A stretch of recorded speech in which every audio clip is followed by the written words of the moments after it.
So this GMR vlog po, update lang po dun sa ano natin, sa account natin.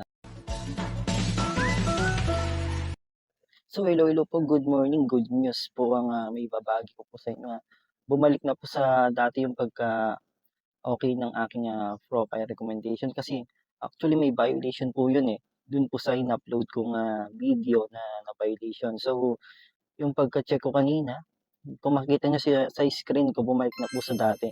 Kasi once na may violation po tayo, limited lang po yung pag-views niya sa wider audience. Hindi po masyadong nire-recommend ni Facebook Meta sa mga wider audience. Kaya yung views medyo mababa po. So nakita ko na kanina bumalik, kaya nagpapasalamat tayo at bumalik na yung ating pagka profile recommendation, at very healthy na po yung ating page po ngayon, guys. Kung makita niyo po sa screen ko, bumalik na po. So this GMR vlog po, update lang po dun sa ano natin, sa account natin na okay na po ngayon. Thank you po.